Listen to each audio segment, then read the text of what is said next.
नमस्कार। हमारे इस खास शो में आप सभी का स्वागत है। मैं हूं शशांक सिंह और हमारा ये शो क्योंकि लॉकडाउन का ये समय है, आप लोग घरों में बंद हैं और कोरोना वायरस को लेकर आपके जहन में बहुत से सवाल हैं। उन्हीं सवालों को हमारे ये एक्सपर्ट, हमारे मेहमान डॉक्टर्स, ये आपके इन सवालों को, आपकी दुविधाओं को दूर करते हैं। हमारे साथ हमारे दो मेहमान आज जुड़ चुके हैं, डॉक्टर मोहसिन वली साहब और साथ ही डॉक्टर राकेश गर्ग। आप दोनों का बहुत बहुत स्वागत है हमारे शो में। और हमारे साथ कॉलर्स भी लगातार कॉल कर रहे हैं। हम पहले कॉलर का रुख कर लेते हैं। राकेश हमारे साथ जुड़ रहे हैं। राकेश, अपना सवाल पूछें। जी नमस्कार, मैं राकेश बोल रहा हूँ गाजीपुर यूपी से। हम्म। जी, मेरा एक बेटा है 1.5 साल का।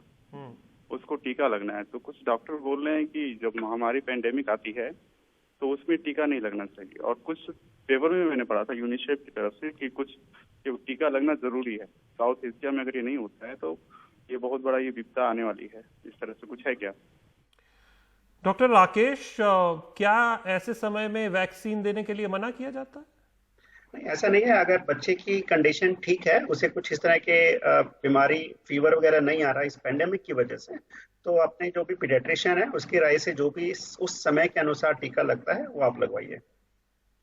बिल्कुल, उम्मीद करते हैं आपको सवाल का जवाब मिल गया होगा। ऐसा कोई इसके लिए कोई नियम नहीं है कि इस समय में आपको जो बच्चे की वैक्सीन है उसके लिए कोई मना करे। बहरहाल हमारे साथ दूसरे कॉलर जुड़ गए हैं। रुशदा है हमारे साथ। रुशदा, अपना सवाल पूछें। Hello sir, my name is Sayyada Rizda Shamim.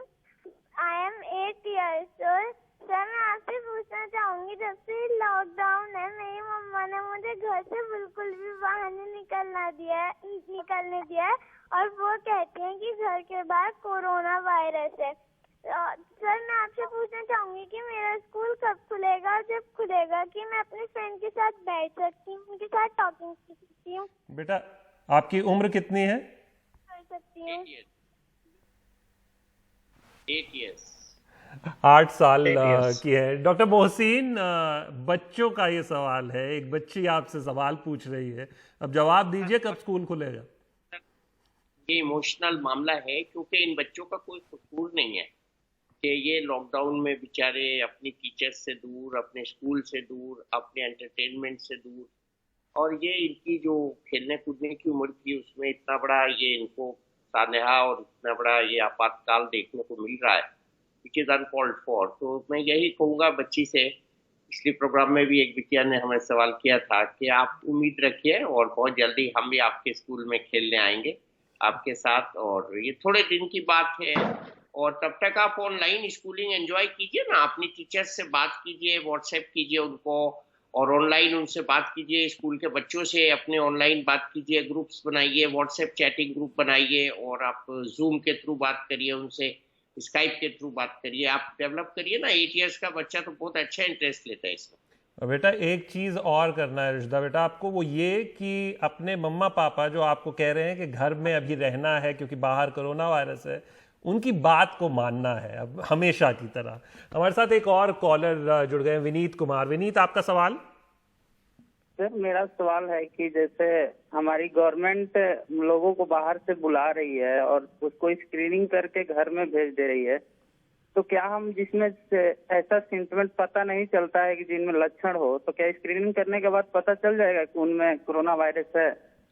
अच्छा, ये स्क्रीनिंग अब शायद उनकी टेस्टिंग होती है, खाली अकेले स्क्रीनिंग से नहीं हो रहा है, लेकिन एक बार ये सवाल अगर डॉक्टर राकेश आप बता सकें।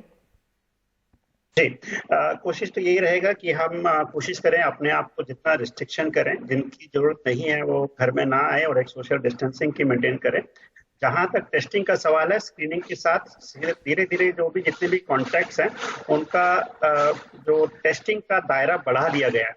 सो अभी इस तरह के जो भी सस्पिशियस केसेस आ रहे हैं उनका टेस्टिंग किया जा रहा है, आरटीपीसीआर किया जा रहा है और उसके बाद कंफर्म हो जाता है कि उनको इन्फेक्शन है कि नहीं है। लेकिन यहाँ तक जरूर हम रहेंगे कि अपनी सावधानियां भी रखनी है, जैसे 1 मीटर का डिस्टेंस रखे, मास्क पहने। अगर किसी को लगता है कि कुछ खांसी जुकाम या इस तरह की दिक्कत है, सांस लेने में तकलीफ, डॉक्टर को दिखाएं और अपने आप को थोड़ा आइसोलेट करने की कोशिश करें। बिल्कुल, हमारे साथ एक और कॉलर जुड़ गए हैं, अरशद। अरशद, अपना सवाल पूछे।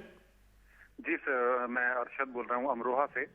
मैं ये जानना चाह रहा हूँ कि एक एम्प्लॉय जो कि काम कर रहा है किसी सिटी में और वो डेली पब्लिक ट्रांसपोर्ट यूज करता है, ऑफिस जाता है, इन केस अगर उसको कोरोना पॉजिटिव हो जाता है और वो डिटेक्ट भी हो जाता है, उसका ट्रीटमेंट होता है, वो ठीक हो जाता है, उसके बाद उसे वापस फिर से ऑफिस जाना है, फिर से पब्लिक ट्रांसपोर्ट यूज करना है, तो कितने % चांसेस हैं कि वो दोबारा से कोरोना अफेक्टेड होगा या नहीं होगा? देखिए, ये रिकर करने के जो चांसेस हैं ये इसीलिए ये बिल्कुल हो सकते हैं और ऐसे केसेस आए हैं बाहर भी और भारत में भी। डॉक्टर मोहसिन, आप विस्तार से इस सवाल का जवाब दीजिए। देखिए, इस सवाल का जवाब आपको मिल जाएगा उसके एग्जाम्पल से, जो हमारी सिंगर थी, जो कनिका कपूर जी,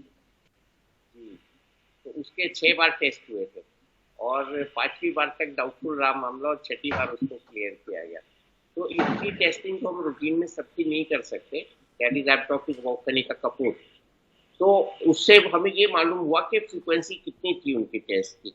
तो इनकी जो चिंता है वो जायज़ है और मैं उम्मीद करता हूँ कि ठीक होने के बाद 2 हफ्ते के बाद ये वायरस फ्री हो जाए, और अगर उसके बाद भी इन्हें डाउट है तो उसका कोई टेस्ट नहीं है पता लगाने के लिए, उनको PCR ही करना पड़ेगा, RT-PCR ही करना पड़ेगा। और slightest symptom we should go back for RT-PCR, और इसके बाद कोई खतरा नहीं है। मास्क लगाना पड़ेगा, लेकिन इनको सोशल डिस्टेंसिंग भी करनी पड़ेगी, तो उससे जो ये संक्रमण का खतरा ये एंटिसिपेट कर रहे हैं दूसरों को, वो मिनिमाइज हो जाएगा, काफी मिनिमाइज हो जाएगा। और बाकी नॉर्म्स तो है वो तो है ही, और उसमें सोशल डिस्टेंसिंग और मास्क तो बहुत, और hand hygiene of course, hand sanitisation और 2 मीटर वाला दूरी, तो ये तो रहना पड़ेगा। और हम बार बार अब यही कह रहे हैं कि हमको इस वायरस के साथ थोड़ा सा रहना पड़ेगा और हमको धीरे धीरे यही सीखना है कि we have to live with virus. तो कुछ ना कुछ हमें अपनी जीवन शैली में, जीवनचर्या में चेंज लाने हैं, और ऐसे चेंज लाने हैं जो हमें ज्यादा दिनों तक रखने हैं, और अपनी सब कामों में, शादी ब्याह में, खाने पीने में, घूमने फिरने में, निकलने में, सब में चेंज आएगा। जीवन शैली न्यू वर्ल्ड ऑर्डर की तरफ हम बढ़ रहे हैं। बिल्कुल, कहने का मतलब ये है कि आप अगर कोरोना संक्रमित हो भी जाते हैं, ठीक भी हो जाते हैं, तो उसके बावजूद आपको जैसे आप पहले एहतियात बरत रहे थे वही एहतियात आपको बाद में भी बदलने होंगे। कोरोना वायरस तब तक कहीं नहीं जा रहा जब तक कि इसकी कोई वैक्सीन, प्रॉपर दवा ना आ जाए, तब तक ये आपके साथ है, आप ये मान के चलें। इसलिए एहतियात पूरी तरह से बरतें। कोई अगर हो गया है तो वो सेफ नहीं है, अगर वो ठीक होकर वापस आ गया है उसको दोबारा हो सकता है। रजनीश हमारे साथ एक और कॉलर है। रजनीश, अपना सवाल पूछें। जी नमस्ते सर, मैं रजनीश बोल रहा हूँ। सर मेरा सवाल ये है कि इंडिया के पास टेस्टिंग कैपेसिटी जो है कोरोना से, वो एक दिन में 10,000 से 12,000 के बीच में। अच्छा, तो ये सर शुरू से ही मतलब टेस्टिंग करी जा रही है, और लॉकडाउन को भी एक 43 दिन हो गए, 43 डेज हो गए, तो अभी तक ये मामला परमानेंट बढ़ता ही चला जा रहा। तो ये मिस पॉइंट कहाँ हो रहा? क्या टेस्टिंग कैपेसिटी बढ़ानी चाहिए? और अगर मिस हो रहा तो ये एक बार में मामला कैसे बढ़ जा रहा? 4,000 क्यों पहुंच जा रहा है? मैं बता देता हूं रजनीश, पहले मैं थोड़ा सा करेक्शन कर देता हूं आपके जो आंकड़े हैं, और उसके बाद मैं डॉक्टर साहब का सवाल ले लेता हूं।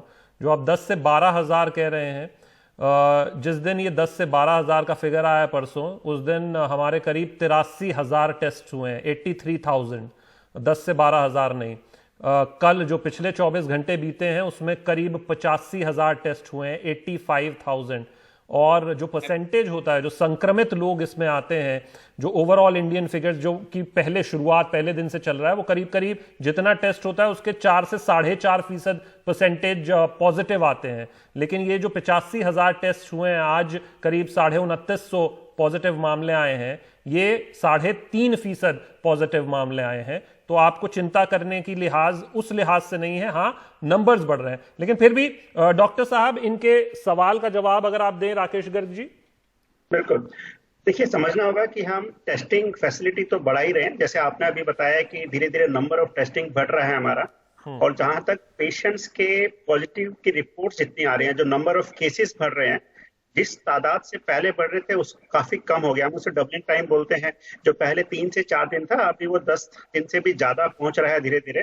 इसका मतलब ये कहेंगे कि in spite of increase number of testing, positive cases doubling time is much much laser. This means हम अपना जो सिस्टम को फॉलो कर रहे हैं, सोशल डिस्टेंसिंग, लॉकडाउन और सभी के माध्यम हम उस डिजीज को कर्टेल कर पाए। दूसरा, जो हमारे ऑडियंस पूछना चाहते हैं कि केसेस क्यों बढ़ रहे हैं और ये सारा कुछ ऐसा क्यों हो रहा है, नंबर भी क्यों बढ़ रहे हैं, तो ये समझना होगा हमें कि एक इम्यूनिटी जब तक बॉडी के अंदर डेवलप नहीं होगी, जैसे आपने भी थोड़ी देर पहले बताया कि जब तक वैक्सीन हम देके सभी को इम्यूनिटी डेवलप नहीं करेंगे तो चांसेस इन्फेक्शन के होने के रहेंगे। इसमें हम सबका एक कॉन्ट्रीब्यूशन रहेगा, जैसे हम बार बार इसको बता रहे हैं और ये बहुत इंपॉर्टेंट चीज है, सोशल डिस्टेंसिंग, मास्क पहनना, अगर हमें कुछ तकलीफ लग रहा है तो अपना खुद टेस्टिंग कराना जाके, तो सारे सिस्टम को अगर फॉलो करेंगे तो severity of disease, number of actual cases, they will go down and develop immunity. Actually number of cases अगर हम देखें साइंटिफिक टर्म में ये कम हो रहे हैं और ये सारा इफेक्ट है जो हम अच्छी प्रैक्टिसेस फॉलो करते हैं वो काफी हो रहा है।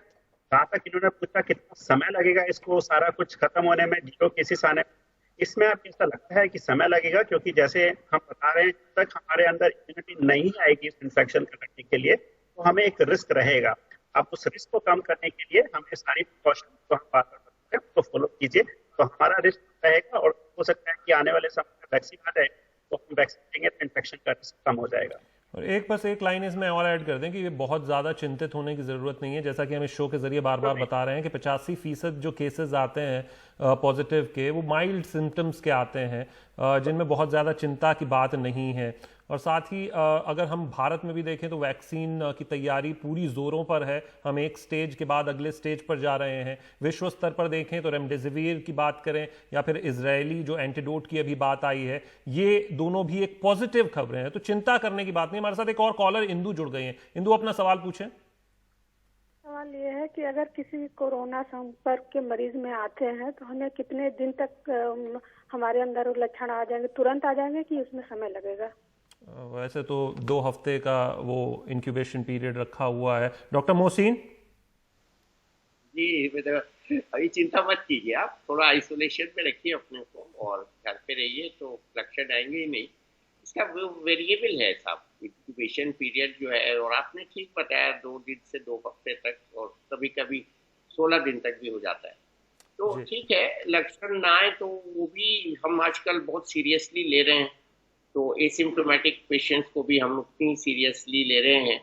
तो हमको अगर जरूरत पड़ती है तो टेस्ट कर लिया जाता है, और अगर आपके वही क्राइटेरिया है, अगर आप किसी के संपर्क में आ गए हैं कोरोना वाले के, तो आपका टेस्ट बहुत आसानी से हॉस्पिटल में हो जाएगा और आपको बता दिया जाएगा कि आगे क्या करना है। लेकिन इसमें ज्यादा आप परेशान न हो। और ये जो बात है कोरोना के एसिम्प्टोमेटिक केसेस की, ये शुरू में भी देखे गए थे at the outbreak in China. ऐसा नहीं है कि ये नई उपज है, लेकिन ट्रीटमेंट के बाद वायरीमिया रहना ये नई चीज है। वो हो सकता है वायरस में कुछ म्यूटेशन हुआ हो। आप तो बहुत अच्छे से सर कंडक्ट कर रहे हैं प्रोग्राम, तो आपको जो आपने बताया वो बिल्कुल ठीक है। शुरू का जवाब बिल्कुल मोहसिन साहब। एक और कॉलर हमारे साथ छिंदवाड़ा मध्य प्रदेश से जुड़ गए हैं। सैयद, अपना सवाल पूछें। शुक्रिया। डॉक्टर साहब से मेरा सवाल है, अभी कोविड-19 शहरों तक सीमित है, जब ये प्रवासी मजदूर अपने गांव में पहुंचेंगे तो क्या इसका असर गांव में हो सकता है? डॉक्टर राकेश, देखिए, ऐसा नहीं है कि हम डिवाइड करें कि अर्बन रूरल एरिया में किसी ह्यूमन बीइंग को इन्फेक्शन ना हो, ऐसा कुछ नहीं है। ये किसी को भी हो सकता है। हम जहां पर हम बोल रहे हैं कि जितने ये माइग्रेंट वर्कर्स अपने घर जा रहे हैं, इनको क्वारंटाइन किया जा रहा है, कुछ समय के लिए उनकी टेस्टिंग की जा रही है, उनको सजेशन दिया जा रहा है कि तकरीबन 2 हफ्ते के लिए अपने आप को आइसोलेट करके रखें। तो अगर हम उस सारे जो प्रिकॉशंस को फॉलो करेंगे तो चांसेस दूसरे को होने के बिल्कुल ना के बराबर रहेंगे। तो हम यही चाहेंगे कि जो भी हमारी मूवमेंट है, चाहे वो प्रवासी वर्कर्स की है, चाहे हमारी है, अभी जहाँ जहाँ लॉकडाउन थोड़ा थोड़ा स्टैगर्ड वे में रिलीज किया गया है, तो ये हमें अपनी एक रिस्पॉन्सिबिलिटी लेनी होगी कि हम एक सोशल डिस्टेंसिंग मेंटेन रखें, कम से कम 1 मीटर का डिस्टेंस रखें, चाहे वो हम किसी शॉप पे जा रहे हैं, चाहे पब्लिक ट्रांसपोर्ट में जा रहे हैं, चाहे हम अपने वर्क प्लेस पे हैं। एक सोशल डिस्टेंसिंग मेंटेन रखें, हम सभी लोग अपना मास्क पहने, और स्पेशली जो लोग जिनको कुछ भी तरह के सिम्टम्स हैं वो अपने आप को सेल्फ रिपोर्टिंग भी करें ताकि उनकी जांच की जा सके, और अगर पॉजिटिव है तो उनका प्रॉपर ट्रीटमेंट किया जा सकेगा।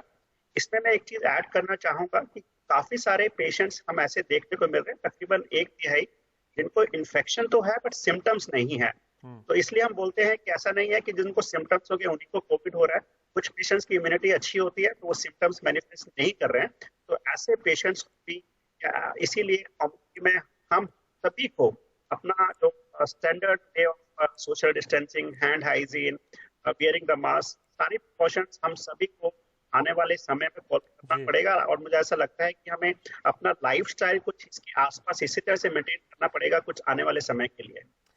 सैयद जी, जो आपका एक और जो इससे रिलेटेड एक बात थी, आप इसको लेकर चिंता ना करें। जैसे कि डॉक्टर साहब बता रहे हैं कि जो प्रवासी मजदूर जा भी रहे हैं, जो अपने गृह राज्य में जा रहे हैं, चाहे बिहार हो, उत्तर प्रदेश हो या कहीं और, वो वहां पर पहले गांव के बाहर उनको क्वारंटीन किया जा रहा है और अब तो 28 दिन के लिए क्वारंटीन किया जा रहा है। तो निश्चिंत रहें, फैलने को लेकर सरकार भी पूरी तरह से सक्रिय है। एक छोटे से ब्रेक के लिए फिलहाल रुक रहे हैं। हमारे साथ ये दोनों मेहमान हमारे बने हुए हैं, कुछ और कॉलर्स के सवाल और उनके जवाब।